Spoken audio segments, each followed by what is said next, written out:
Horror कहानियाँ थी। खून की प्यास पार्ट 2। और उसके बाद वो जंगल एक बार फिर से सुमन की चीखों से गूंज उठा।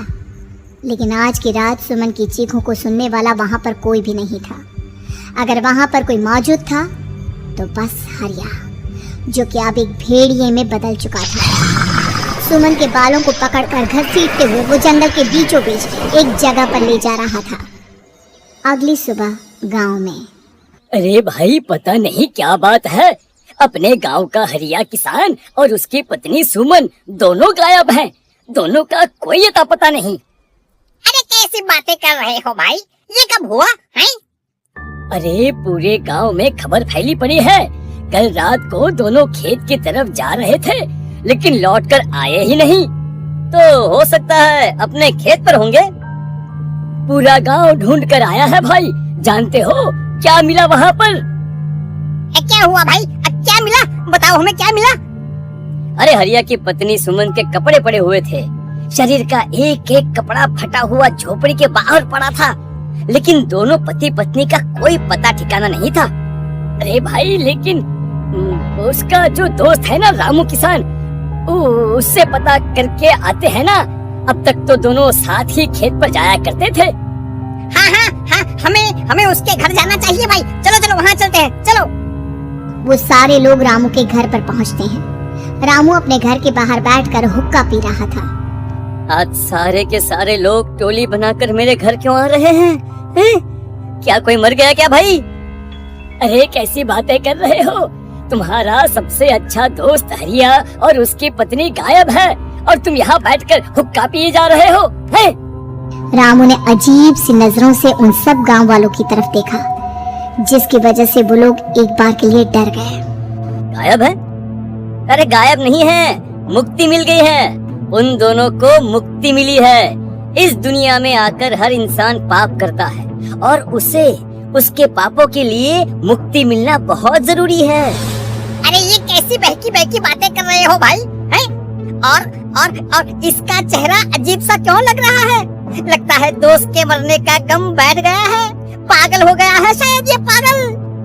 ये बात सुनते ही रामू चीख कर जोर से चिल्लाते हुए कहता है, पागल मैं नहीं हूँ, पागल तुम सब हो। और ये शैतानी जंगल अब तुम में से किसी को नहीं छोड़ने वाला, सबको खा जाएगा।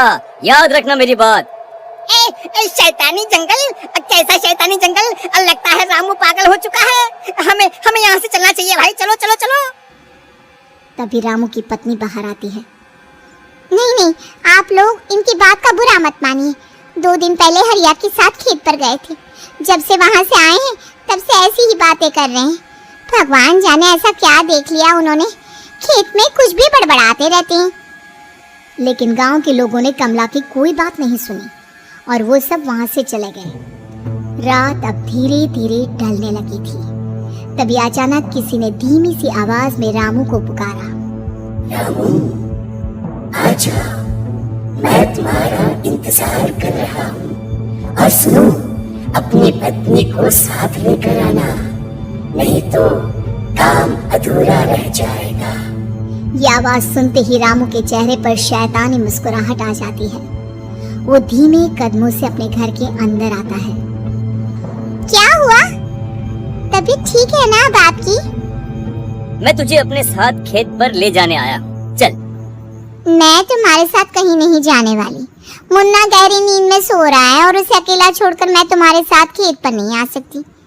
वैसे भी तुम्हारे उन खेतों में भगवान जाने कौन सा राक्षस घूम रहा है, मुझे तो डर लगता है। रामू गुस्से में दांत पीसता अपनी झोपड़ी से बाहर आ जाता है और कमला गहरी नींद में अपने बच्चे के साथ सो जाती है। तभी अचानक रात को रामू की झोपड़ी के ऊपर एक साया वही गाना गुनगुनाते हुए घूमने लगता है जो हरिया के मोबाइल में बजा करता था। मैं मात मैं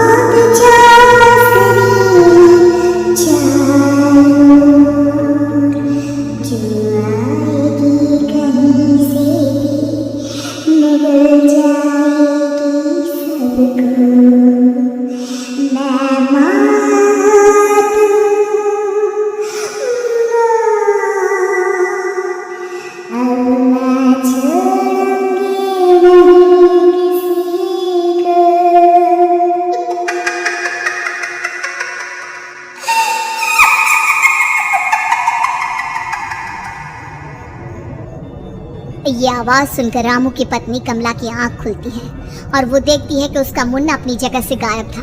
कमला चीखते हुए बाहर दौड़ कर आती है। वहां पर उसने देखा कि रामू ने अपने बच्चे को झोपड़ी के बाहर एक पेड़ से उल्टा लटकाया हुआ था और उसका बच्चा चीख चीख कर रो रहा था। वहीं दूसरी तरफ एक साया बच्चे के ठीक नीचे आग जलाकर उसके चारों तरफ हैवानों की तरफ नाच रहा था। छोड़ दो मेरे बच्चे को। अरे क्या कर रहे हो तुम? शर्म नहीं आती तुम्हें अपने ही बच्चे को इस तरह मौत के हवाले करते हुए? अपना बच्चा? किसने कहा ये मेरा बच्चा है?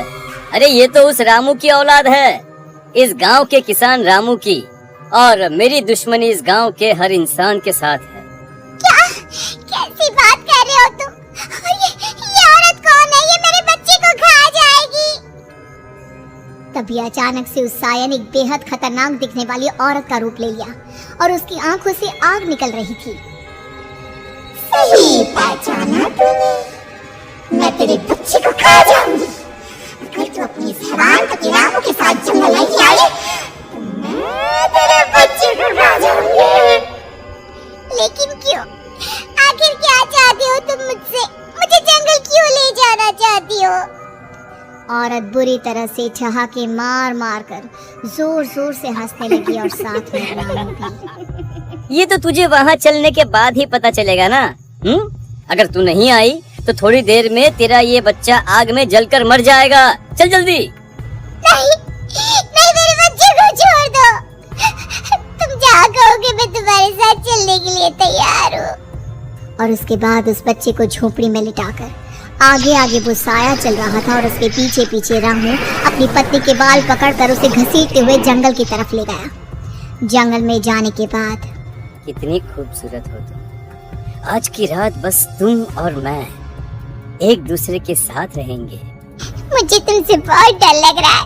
तुम्हें क्या हो गया है? तुम तो बिल्कुल ठीक थे। वो होगा जो हमारे बीच होना चाहिए।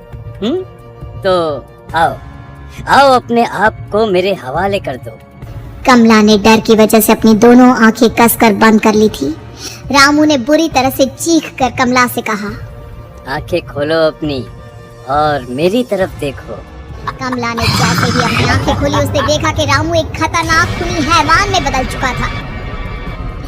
कौन हो तुम? जाने दो मुझे। क्या चाहते हो मुझसे? वही जो एक आदमी एक औरत से चाहता है। मैं तुम्हारा पति रामू नहीं बल्कि इस जंगल का एक भेड़िया हूँ, और आज की रात तुम्हारे खून से अपनी प्यास बुझा जाऊं। और उसके बाद वो जंगल कमला की दर्दनाक चीखों से गूंज उठा। अगली सुबह कमला के कपड़े भी जंगल में उसी तरह पाए गए जैसे कि सुमन के पाए गए थे। इस घटना के बाद पूरे गांव में दहशत का माहौल था। अपने माँ बाप की मौत और गांव में हो रहे इस तरह की घटनाओं की खबर सुनकर किशन शहर से गांव लौट आया था। अपने माँ बाप की बेदर्द मौत की वजह से वो बहुत परेशान था। तभी अचानक उसे अपने घर में खाट के नीचे पड़ा हुआ वो मोबाइल फोन मिला जो उसने अपने पापा हरिया को गिफ्ट किया था। अरे कितने प्यार से पापा के लिए मोबाइल फोन लेकर आया था। इसे एक दिन भी काम में नहीं ले पाए।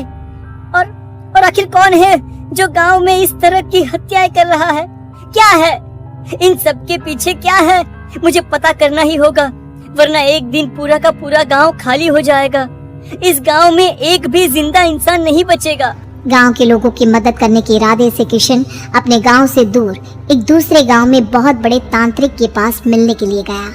तांत्रिक बाबा, अब आप ही कुछ उपाय बता सकते हैं। भगवान जाने हमारे गांव को किसकी नजर लग गई है। नजर नहीं लगी है, किसी ने तुम्हारे गांव को बद्दुआ दी है। किसी सताई हुई आत्मा का प्रकोप है और अब वो पूरे गांव में किसी को नहीं छोड़ेगी जब तक उसकी आत्मा को शांति नहीं मिल जाती। अरे लेकिन ऐसा कौन है बाबा? किसकी आत्मा है और कैसे मिलेगी उसे शांति? मौत है मौत, कहीं से भी आएगी और सबको निगल जाएगी। इससे बचने का सिर्फ एक ही उपाय है, लेकिन उस उपाय को करना आसान नहीं होगा। जो भी उस उपाय को करने की कोशिश करेगा उसकी जान जा सकती है। भले ही मेरी जान चली जाए, लेकिन मैं अपने गांव के लोगों की जान बचाने की पूरी कोशिश करूंगा बाबा। तो ठीक है, फिर अगली अमावस की रात जैसा मैं कहता हूँ वैसा ही करना। अमावस की रात तांत्रिक के बताए अनुसार किशन अपने साथ केरोसिन लेकर जंगल की तरफ चल पड़ा। उसके हाथ में देवी के मंदिर का सिंदूर भी था। किशन जंगल के बीचों बीच पहुंचा। ये देखकर उसकी आंखें फटी की फटी रह गई। वहां एक उबलते पानी का तालाब था और कई लोगों की लाश लटक रही थी। किशन के माँ बाप की लाश भी वहीं थी। माँ, बापू, क्या हो गया? ये क्या हो गया? तभी वहां पर एक औरत और आदमी आते हैं। उन्हें देखकर किशन चौंक जाता है। गोपाल काका, आपकी तो 5 साल पहले मौत हो गई थी। और निर्मला काकी, आप? मौत तो हो गई थी, लेकिन तुम ये नहीं जानते कि हमारी मौत कैसे हुई थी। क्या कहना चाहते हैं आप?